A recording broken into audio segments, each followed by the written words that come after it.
Hello and welcome to Career on Track. Today we are going to learn 7 mistakes you need to avoid while solving aldehydes and ketones question. Let's just jump onto the video. वैसे ही time कम है. First thing, nomenclature में किन किन चीज़ों से के नामों से क्वेश्चन बनाया जा सकता है.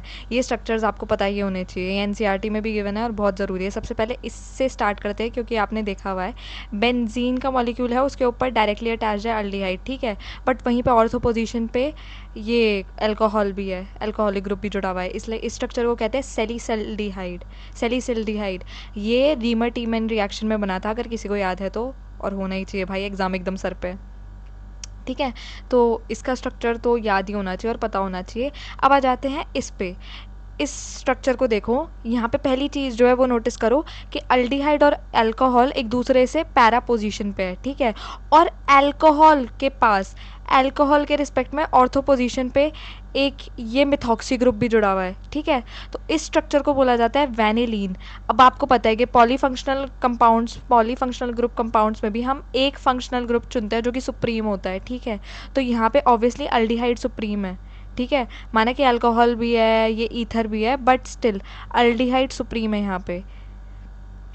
और अब हम इस स्ट्रक्चर को देखें तो यहाँ पे बेंजीन का मॉलिक्यूल है, ठीक है, बट ये फिनाइल की तरह ट्रीट होगा, ये सब्स्टिट्यूएंट की तरह ट्रीट होगा.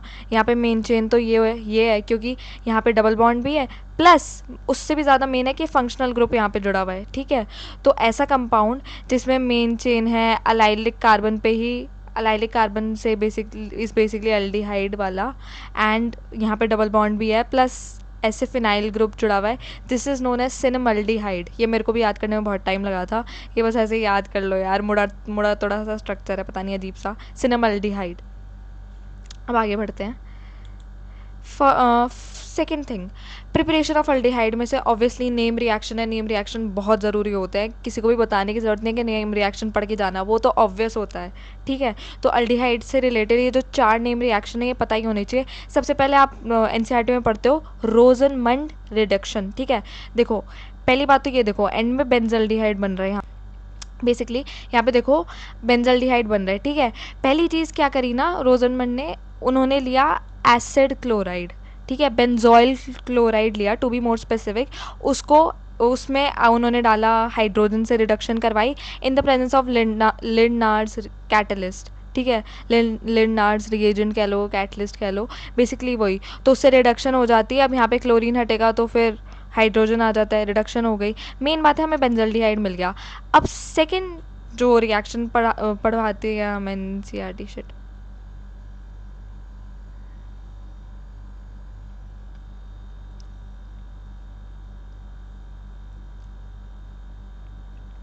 अब सेकेंड रिएक्शन जो हम पढ़ते हैं ना, उसमें हम पढ़ रहे हैं कि अल्डिहाइड तो ऑब्टेन होता है हमें, वो तो ऑब्वियस है, बट नाइट्राइल से, ठीक है. बेसिकली अल्काइल ग्रुप जुड़ा हुआ है, कार्बन है, कार्बन, और इसको आपको पता है ना, ये साइनाइड है, ये फंक्शनल ग्रुप साइनाइड है.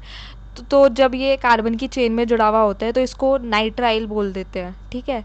माना कि साइनाइड है फंक्शनल ग्रुप, पर जब कार्बन की चेन में अटैच्ड होता है तो नाइट्राइल बोलते हैं, ठीक है. इसको आप रिडक्शन कर रहे हो इसकी with the help of stannous chloride, SnCl2 stannous chloride और HCl, ठीक है. बीच में इंटरमीडिएट भी याद रखना, ये इमीन इंटरमीडिएट बनता है, ठीक है. इमीन, कार्बन और नाइट्रोजन के बीच में डबल बॉन्ड है, this is imine. Imine intermediate होता है इस रिएक्शन का, और जब इसको हाइड्रोलाइज कर दो तो हमें फाइनली अपना अल्डिहाइड मिल जाता है. अब आ जाता है इटार्ड रिएक्शन में, ये भी बहुत ज़रूरी है. आप टोलुइन से बेंजल्डिहाइड बना रहे हो, ठीक है. अब टोलुइन को आप क्रोमाइल, एक सेकेंड, इसको क्या बोलते थे, क्रोमाइल क्लोराइड, आई गेस यही बोलते थे, मेरे को एग्जैक्टली नाम याद नहीं. बेसिकली CrO2Cl2 से आप ट्रीट करो इन the presence of CS2, non polar solvent ना. तो क्या होता है, ये यहाँ पे इस वाले कार्बन पे, जो बेंजाइल वाला कार्बन है, उस पे जाके जुड़ जाता है, ठीक है. तो हमें ये इंटरमीडिएट मिल जाता है, और इंटरमीडिएट का स्ट्रक्चर भी बहुत ज़रूरी है क्योंकि इस पर क्वेश्चन पूछा गया है नीट में. फिर जब आप इस स्ट्रक्चर को हाइड्रोलाइज कर देते हो तो बेंजल्डिहाइड मिल जाता है. फोर्थ आ जाता है गेटरमैन कोच रिएक्शन में. Basically it's kind of Friedel craft reaction वाली चीज़ें हो रही है यहाँ पे कि बेंजीन का मॉलिक्यूल लिया, ठीक है, उसके साथ कार्बन मोनोऑक्साइड लिया और HCl लिया, पर देखो यहाँ पे लुइस एसिड यूज़ हुई है, वो भी एनहाइड्रस AlCl3, या फिर अच्छा मेटल क्लोराइड भी है यहाँ पे, CuCl नहीं दिया था मैंने, जेनरली नज़र नहीं गई थी इस पर। तो बेसिकली एनहाइड्रस AlCl3 हो सकता है, फिर CuCl हो सकता है, तो फिर उससे हमें बेंजल्डिहाइड मिल जाता है। ये चारों के चारों रिएक्शन तो एज इट इज़ पता होने ही चाहिए, बहुत ज़्यादा चांसेस हैं इनके आने के। अब एक ज़रूरी क्वेश्चन जो कि प्रिपरेशन ऑफ कीटोन से भी पूछा जा सकता है, ठीक है, कि नाइट्राइल से कीटोन कैसे मिलता है हमें, नाइट्राइल से हम कीटोन कैसे बना सकते हैं। बेसिकली मान लो आपको एक नाइट्राइल दे दिया गया, ठीक है, उसको जब आप ट्रीट करोगे उससे ग्रिग्नार्ड रिएजेंट से जब ट्रीट करोगे, अब जैसे देखो अल्डिहाइड में नहीं होता था, जब अल्डिहाइड के साथ ग्रिग्नार्ड रिएजेंट को ट्रीट करते थे तो ये जो Mg वाला पार्ट था वो ऑक्सीजन से जाके जुड़ता था, ठीक है। यहाँ पे भी कार्बन और नाइट्रोजन के में से ज़्यादा इलेक्ट्रोनेगेटिव नाइट्रोजन है, ठीक है, तो नाइट्रोजन पे नेगेटिव चार्ज मान लो कि क्या कहते हैं पाई इलेक्ट्रॉन्स जंप कर गए तो नेगेटिव चार्ज आ गया, तो Mg पे तो आपको पता है कि यहाँ पे पार्शियल पॉजिटिव चार्ज होता है, इसलिए वही Mg और Br नाइट्रोजन से अटैच होंगे और यहाँ पे इस अल्काइल ग्रुप ये इस वाले कार्बन पे अटैक कर देगा जो बेसिकली पॉजिटिव ही हो गया था, कार्बोकटाइन ही हो गया था, ठीक है। तो ये अल्काइल ग्रुप इस वाले कार्बन पर अटैक कर देगा और हमें ऐसा सा स्ट्रक्चर मिल जाएगा। जब हम इसे हाइड्रोलाइज कर देंगे तो हमें एक कीटोन मिल जाएगा। बेसिक चीज़ जो है यहाँ पे वो ये है कि SN2 है चेन में, मतलब कि यहाँ पे देखो चेन में 3 कार्बन थे, अब चेन में कितने ज़्यादा कार्बन हो गए और एक कीटोन भी मिल गया हमें। तो ये रिएक्शन भी पता होना चाहिए। Let's move on to the next, third वाला पॉइंट तो बहुत ही ज़्यादा ज़रूरी है, इससे तो आई थिंक ऑलमोस्ट हर बार क्वेश्चन पूछते हैं। न्यूक्लियोफिलिक एडिशन रिएक्शन, लिस्ट 1 में आपको प्रोडक्ट्स के नाम दिए गए हैं, ठीक है। लिस्ट 2 में आपको बेसिकली रिएजेंट्स के नाम दिए हुए हैं कि किन रिएजेंट्स ने कार्बोनिल कंपाउंड के साथ रिएक्ट किया तो हमें ये प्रोडक्ट्स मिले, ठीक है। सबसे पहले साइनोहाइड्रिन, यहाँ पे देखो मैं ना वो चीज़ें बता रही हूँ जिनमें कन्फ्यूजन होने के ज़्यादा चांसेस है, मतलब मेरा मेन एम रिवीजन पे है, पहली बार नहीं पढ़ा रही मैं ये चीज़ें, आपको अब तक पहली बार पढ़ी होनी चाहिए, ठीक है। तो साइनोहाइड्रिन तब बनता है जब आप कार्बोनिल कंपाउंड को ट्रीट करते हो HCN के साथ। एसिटल तब बनता है जब आप कार्बोनिल कंपाउंड को ट्रीट करते हो अल्कोहल के साथ। और स्निफ्स बेस, आई थिंक स्निफ्स बेस ही बोलते हैं इसे, स्निफ्स बेस तब बनता है जब आप कार्बोनिल कंपाउंड को ट्रीट करते हो इस ऐसे अमीन के साथ। और ऑक्साइन तब मिलता है जब आप कार्बोनिल कंपाउंड को ट्रीट करते हो NH2OH के साथ, ठीक है।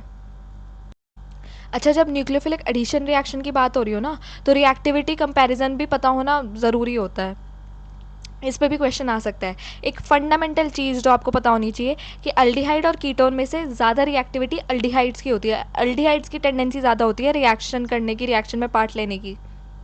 और इसका सीधा साधा आंसर है कि आप अल्डिहाइड को देखोगे या फिर कीटोन को देखोगे तो आपको दिखेगा कि C⋅O के आसपास कीटोन में C⋅O के आसपास अल्काइल ग्रुप्स है दोनों साइड, ठीक है, वो बल्कि होते हैं, वो हिंड्रेंस क्रिएट करते हैं, इसलिए कीटोन की रिएक्टिविटी घट जाती है। अब ज़रा 2 एग्जाम्पल देखते हैं जिनमें मैंने डिफरेंट टाइप ऑफ अल्डिहाइड और कीटोन की कंपैरिजन किया हुआ है, ठीक है। एसिटोफिनोन, बेंजल्डिहाइड, पैराटोलुअल्डिहाइड, पैरानाइट्रोबेंजल्डिहाइड, इनमें से सबसे ज़्यादा रिएक्टिविटी किसकी होगी? सबसे ज़्यादा रिएक्टिविटी होगी ऑब्वियसली अल्डिहाइड की ज़्यादा होती है, तो पैरानाइट्रोबेंजल्डिहाइड। देखो जब भी न्यूक्लियोफिलिक रिएक्शन हो रहे होते हैं ना, तो मान लो जिस कंपाउंड में न्यूक्लियोफिलिक रिएक्शन होना है, चाहे सब्स्टिट्यूशन और एडिशन हो कुछ भी, अगर उसमें ऑलरेडी कोई -M या -I वाला ग्रुप प्रेजेंट हो तो वो उस रिएक्शन को इंश्योर करते हैं कि वो और भी ज़्यादा फास्ट हो, ठीक है। बेंजल्डिहाइड में पैरा पोजीशन पे जब नाइट्रो ग्रुप जुड़ गया तो नाइट्रो ग्रुप का बहुत ज़्यादा स्ट्रॉन्ग -M इफेक्ट होता है, इसलिए इसकी रिएक्टिविटी सबसे ज़्यादा होगी। फिर आ जाएगा बेंजल्डिहाइड, ठीक है, फिर बेंजल्डिहाइड आ गया, फिर आएगा पैराटोलुअल्डिहाइड। देखो टोलुअल्डिहाइड के साथ दिक्कत ये है कि जो CH3 है ना, यहाँ पे मिथाइल ग्रुप है, वो प्लस आई इफेक्ट दे रहा है, मतलब कि वो रिएक्टिविटी घटा रहा है, हमें तो माइनस आई या फिर -M इफेक्ट वाले ग्रुप चाहिए, तो इसलिए बेंजल्डिहाइड से भी कम रिएक्टिविटी है इसकी। फिर लास्ट में आ जाता है अपना कीटोन एसिटोफिनोन। अच्छा, बेंजल्डिहाइड और प्रोपेनल में कंपैरिजन किया जाए रिएक्टिविटी का, तो ऑब्वियसली ज़्यादा रिएक्टिव प्रोपेनल होता है। क्यों? क्योंकि प्रोपेनल का जो कार्बन है वो ज़्यादा इलेक्ट्रोफिलिक होगा। बेंजल्डिहाइड में तो फिर भी कार्बन रेजोनेंस की वजह से उसका मतलब लाइक कार्बोकटाइन रेजोनेंस स्टेबलाइज हो जाता है, इसलिए प्रोपेनल इज़ मोर रिएक्टिव, ठीक है। सो आई होप ये समझ में आ गया हो। अब आगे बढ़ते हैं। Fourth, reduction. ये तो बहुत ही ज़्यादा ज़रूरी है, बहुत ज़्यादा ज़रूरी है। देखो, सबसे पहली चीज़ जो देखनी है ना, आप वुल्फ किश्नर रिएक्शन पे आओ। इसको मैंने ऐसे याद रख रखे हैं, यहाँ पे नाम में है ना वुल्फ किश्नर, किश्नर मतलब नाम में एन एन मतलब एन की साउंड आ रखी है, और किश्नर प्रॉपर ऐसे एन की साउंड आ रखी है, इसलिए कहीं ना कहीं मुझे थोड़ा बहुत इसका रिएजेंट याद रह जाता है। ये NH2 इस रिएक्शन में ये रिएजेंट यूज़ होता है, ठीक है। और इथिलीन ग्लाइकॉल यूज़ होता है इसके साथ, इस रिएजेंट के साथ इथिलीन ग्लाइकॉल यूज़ होता है, फिर फर्दर हीटअप भी होता है, और फाइनली हमें एक मीथेन मिल जाता है। अरे यहाँ पे मुझे पता है ऐसे इसके साइड में ये दिखाने थे कि अभी भी ये बॉन्ड से जुड़ा हुआ है, ये गलती हो गई थोड़ी, प्लीज़। मतलब कि क्या होता है ना इस रिएक्शन में, एक्चुअली ऑक्सीजन तो चला जाएगा क्योंकि रिडक्शन हो रही है, तो ऑक्सीजन तो एग्जिट कर जाएगा, तो कार्बन की जो 2 वैलेंसी है वो हाइड्रोजन आके पूरी करेंगे, बाकी जो कंपाउंड होता है वो एज इट इज़ ही रहता है। यहाँ पे मुझे ये बॉन्ड शो करने चाहिए थे, गलती हो गई, थोड़ी सिली मिस्टेक हो गई। और हाँ, यहाँ पे साइड प्रोडक्ट में देख लो N2 बनता है। अब आ जाते हैं क्लेमेंसन रिडक्शन में। क्लेमेंसन में क्या होता है ना, वही आपको एक अल्डिहाइड या फिर कीटोन गिवन है। अच्छा हाँ, अल्डिहाइड कीटोन दोनों में ये रिएक्शन हो सकते हैं, ये नहीं है सिर्फ अल्डिहाइड में हो या कीटोन में हो, दोनों में हो सकते हैं। बेसिकली जब आप कार्बोनिल कंपाउंड पे जिंक डालोगे, जिंक Hg डालोगे और HCl से ट्रीट करोगे, तो वही है, आपको एक अल्केन मिल जाता है। इस इन रिएक्शंस की खासियत यही है कि डायरेक्ट अल्केन दे रहे हैं। अब नीचे ये देखो, ये अलग से जो रिएक्शन है, यहाँ पे क्या है ना, इस कंपाउंड में एक तो आपको कार्बोनिल कंपाउंड दिया गया है और एक एस्टर दिया गया है। एस्टर क्या होता है, कार्बोक्सिलिक एसिड डेरिवेटिव्स, ठीक है। तो इन दोनों को बेसिकली ट्रीट करा है NaBH4 से। NaBH4 क्या है, वो एक माइल्ड रिड्यूसिंग एजेंट है, मतलब कि थोड़ा कम इंटेंसिटी का रिड्यूसिंग एजेंट है, बहुत ज़्यादा अच्छा रिड्यूसिंग एजेंट नहीं है। तो उसने क्या किया ना, जो कार्बोक्सिलिक एसिड डेरिवेटिव है, एस्टर है, वो तो को ऐसा का ऐसे ही रहने दिया, पर ये जो कीटोन है इसको अल्कोहल में कन्वर्ट कर दिया, ठीक है। ये पता होना बहुत ज़रूरी है। NaBH4 एक माइल्ड रिड्यूसिंग एजेंट है। तो मान लो तुम कार्बोक्सिलिक एसिड या फिर कार्बोक्सिलिक एसिड के डेरिवेटिव के साथ ट्रीट करोगे, इससे कुछ नहीं बिगाड़ पाएगा उनका। बट अगर कार्बोनिल कंपाउंड चाहे एल्डिहाइड हो चाहे कीटोन हो, उसके साथ ट्रीट करोगे तो ये अल्कोहल में कन्वर्ट कर देगा। अब ऑक्सीडेशन, ये भी बहुत ज़रूरी हो जाती है। मान लो आपने किसी कीटोन को, कीटोन का यहाँ पे मैंने ओ ही नहीं बनाया, बे यार क्या कर रखा है मैंने, यहाँ पे इस वाले कार्बन पे, ये जो सेंटर में कार्बन है ना, इस पे वो डबल बॉन्ड और वो ऑक्सीजन जुड़ा हुआ है। मैंने दिखाया नहीं क्योंकि मेरे दिमाग की बत्ती पता नहीं कहाँ भग गई थी, ठीक है। तो मैं आपको बता रही हूँ, इस वाले कार्बन पे ऑक्सीजन अटैच्ड है और ये एक कीटोन है। जब आप इसको ऑक्सीडाइज करोगे, मान लो ये वाला बॉन्ड है जो कि ब्रेक हो रहा है, ठीक है, इस कार्बन और इस कार्बन के बीच में जो बॉन्ड ब्रेक हो रहा है, तो फिर क्या होता है, डायरेक्ट कार्बोक्सिलिक एसिड की फॉर्मेशन हो जाती है। और चेन जो टूटी, दोनों दोनों जो भी टूटी हुई चेन्स हैं, ब्रोकन चेन्स है, दोनों में कार्बोक्सिलिक एसिड की फॉर्मेशन हुई है, ठीक है। ये देखना, ये देखने वाली बात है। अब थोड़े बहुत टेस्ट पढ़ लेते हैं जो कि हमें हेल्प करते हैं डिफ्रेंशिएट करने में बिटवीन अल्डिहाइड और कीटोन। सबसे पहले आ जाता है टॉलेंस टेस्ट। उसके लिए आपको पता होना चाहिए टॉलेंस रिएजेंट। ये ऐसा दिखता है और इसका नाम है अमोनियकल सिल्वर नाइट्रेट, ठीक है। मान लो आपको कोई अल्डिहाइड दे दिया गया और उसके साथ आप अमोनियकल सिल्वर नाइट्रेट डाल रहे हो, तो क्या होगा ना, वो जो अल्डिहाइड है वो कार्बोक्सिलेट आयन में कन्वर्ट हो जाता है और साइड में हमें एक सिल्वर मेटल मिल जाती है। इस सिल्वर मेटल की वजह से उस जिस भी कंटेनर में आपने रिएक्शन किया होगा उसमें एक सिल्वर मिरर अपीयर हो जाता है, ठीक है। सारी चीज़ें एनसीईआरटी में मेंशन है, तो एक एक पॉइंट ध्यान से सुनना कि कीटोन्स नहीं देते ये रिएक्शन, नहीं, सिर्फ अल्डिहाइड्स देते हैं। और अल्डिहाइड्स भी जब ये रिएक्शन देते हैं तो एट द एंड हमें कार्बोक्सिलेट आयन मिल रहा है और साइड में हमें ये भी दिख रहा है कि एक सिल्वर मिरर ऑब्जर्व हो पा रहा है, ठीक है। हाँ, सारे पॉइंट्स बता दिए। Let's move to the next topic, Fehling's test. Fehling's test भी बहुत ज़रूरी है। अब बात आ जाती है, फेलिंग्स टेस्ट भी अल्डिहाइड्स ही देते हैं, बट यहाँ पे और रिस्ट्रिक्शन आ गई कि ये रिएक्शन ना तो एरोमेटिक अल्डिहाइड्स देंगे और ना ही कीटोन देंगे, दोनों चीज़ें, ना कीटोन्स देंगे ना एरोमेटिक अल्डिहाइड्स देंगे, ठीक है। और ये टेस्ट 2 रिएजेंट से कैरी हो सकता है। एक तो हो जाता है Fehling A. Fehling A is aqueous copper sulphate, ये एक्वस पे बहुत ज़्यादा ध्यान देना। Fehling A is aqueous copper sulphate. वहीं पे फेलिंग बी हो जाता है Rochelle salt, sodium potassium tartrate. अब ये दिखता कैसे है, इसका मैंने जानबूझ के नहीं डाला क्योंकि एनसीईआरटी में मेंशन नहीं था, बट हाँ फेलिंग ए और फेलिंग बी, जब आप किसी अल्डिहाइड को फेलिंग ए या फेलिंग बी के साथ डालोगे तो वही है, आपको एक कार्बोक्सिलेट आयन ही मिलेगा, बट साइड में ना रेड ब्राउन पीपीटी मिलता है क्योंकि इसकी फॉर्मेशन हो गई है। इसका मैं नाम भूल गई इसलिए मैंने इसको इसकी बोला। अब बताते हैं iodoform test. Aldehydes and ketones with at least one methyl group respond to this test. अब किसी को समझ में नहीं आई है एटलीस्ट वन मिथाइल ग्रुप क्या है।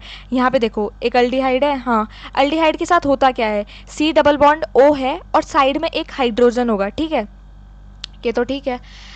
अब जो कार्बन की दूसरी साइड जो कार्बन है वो एक मिथाइल ग्रुप है, तब तो ये आयोडोफॉर्म टेस्ट हो जाएगा, वरना नहीं होगा। बेसिक थिंग इज, जो भी हमें फंक्शनल ग्रुप दे रखा है ना, चाहे अल्डिहाइड चाहे कीटोन, साइड में एक मिथाइल ग्रुप होना चाहिए, तभी ये रिएक्शन कैरी फॉरवर्ड हो पाएगा। जब एक मिथाइल ग्रुप वाली स्पीशीज आपने दे दी तो फिर आप जब NaOH से ट्रीट करोगे इन्हें तो फिर कार्बोक्सिलेट आयन मिलेगा, प्लस ये जो मिथाइल ग्रुप है ये एग्जिट कर जाएगा और इस हैलाइड के साथ रिएक्ट कर जाएगा, ठीक है। और कार्बोक्सिलेट आयन बोल दिया, कार्बोक्सिलिक एसिड सॉल्ट मिल रहा है आपको यहाँ पे, ठीक है, कार्बोक्सिलिक एसिड सॉल्ट मिल रहा है और उस मिथाइल ग्रुप ने एग्जिट करके इस हैलाइड के साथ रिएक्ट कर लिया, दोनों जगह यही हुआ है, ठीक है। जो पार्ट निकला उसे तो हटा दो, पर बाकी जो बची हुई चीज़ है वो एज इट इज़ ही रहनी चाहिए, बस हाँ कार्बोक्सिलिक एसिड सॉल्ट की फॉर्मेशन हो गई। जल्दी जल्दी आगे बढ़ना है भाई, टाइम कम है। अल्डोल कंडेंसेशन, देखो मैंने रिएक्शन नहीं करवाया क्योंकि रिएक्शन समझाने में तो बहुत ही ज़्यादा टाइम लगता है, ऑब्वियसली आधा घंटा तो आएगा उसी में लग जाता। अगर आप ये वीडियो देख रहे हो आई एम होपिंग कि आपको रिएक्शन ऑलरेडी आता हो, बस कुछ मेन पॉइंट्स है जो कि मैं वापस से याद दिला रही हूँ कि aldehydes and ketones having at least one alpha hydrogen, या अल्फा हाइड्रोजन वाला पॉइंट तो नेसेसिटी है इस रिएक्शन का। अगर वन अल्फा हाइड्रोजन है तभी वो अंडरगो करेंगे इस रिएक्शन के, और एंड प्रोडक्ट एंड में क्या होता है, बीटा हाइड्रोक्सी अल्डिहाइड्स या फिर बीटा हाइड्रोक्सी कीटोन्स बनते हैं, ठीक है। बीटा हाइड्रोक्सी क्यों हो गए, क्योंकि देखो यहाँ पे इस कार्बन पे डबल बॉन्ड O जुड़ा हुआ है, ठीक है, इस कार्बन पे मेन फंक्शनल ग्रुप है, इसके जस्ट बाद वाला जो कार्बन होगा वो अल्फा कार्बन होगा और उसके बाद वाला जो कार्बन होगा वो बीटा कार्बन कहलाएगा, इसलिए बीटा हाइड्रोक्सी अल्डिहाइड्स या फिर बीटा हाइड्रोक्सी कीटोन्स ये टर्म यूज़ हुई है। और ये याद रखना कि ये जो रिएक्शन है वो डाइल्यूट एल्कली में यूज़ होता है। अब ध्यान से देखो यहाँ पे एनसीईआरटी का एग्जांपल है कि आपने दो अल्डिहाइड्स लिए, ठीक है, उनको डाइल्यूट एल्कली में ट्रीट किया, फाइन, आपको वही है बीटा हाइड्रोक्सी अल्डिहाइड मिल गया है। अब देखो जब तक हीट नहीं किया ना इस रिएक्शन को तब तक हमें अल्कीन नहीं मिला, जब हीट किया है तभी अल्कीन मिला है, हीट करने की वजह से ये OH का जो ग्रुप है अल्कोहलिक ग्रुप ये एग्जिट करा है। ये स्टेप भी पता होना बहुत ज़रूरी है कि अगर आपने सिर्फ ये डाइल्यूट एल्कली डाली भी होती ना तो आपको बीटा हाइड्रोक्सी अल्डिहाइड या फिर कीटोन मिलता और वहीं पे रिएक्शन फिनिश। जब आपने हीट भी किया है तब आपको डबल बॉन्ड मिला है, तब आपको alpha beta unsaturated carbonyl compound मिला है, ठीक है। अब आ जाते हैं last Cannizzaro reaction. Cannizzaro reaction again ketones नहीं देते, कैनिज़ारो रिएक्शन सिर्फ अल्डिहाइड्स देते हैं और उसमें भी अल्डिहाइड्स वो वाले जिनमें कोई अल्फा हाइड्रोजन ना हो, ठीक है, इतना स्पेसिफिक है ये रिएक्शन कि अल्डिहाइड्स विदाउट अल्फा हाइड्रोजन। और इस रिएक्शन में बेसिकली होता क्या है, डिस्प्रपोर्शनेशन रिएक्शन हो रहा है कि जो आपको अल्डिहाइड का मॉलिक्यूल दिया जाएगा वही ऑक्सीडाइज भी होगा वही रिड्यूस भी होगा। अल्डिहाइड अगर ऑक्सीडाइज हो रहा है तो एक स्टेप ऊपर जा रहा है, मतलब कि कार्बोक्सिलिक एसिड ही बनाएगा, और अगर अल्डिहाइड रिड्यूस हो रहा है तो मतलब कि जस्ट एक स्टेप पीछे जाएगा, मतलब कि अल्कोहल बनाएगा, ठीक है। और रिएक्शन अकर करता है कंसेंट्रेटेड एल्कली में, ये बात दोनों में पता होनी चाहिए कि एल्डोल कंडेंसेशन में डाइल्यूट एल्कली थी जबकि कैनिज़ारो में कंसेंट्रेटेड है। आई होप सारे पॉइंट्स क्लियर हो, and with this I am ending this video. Thank you for watching.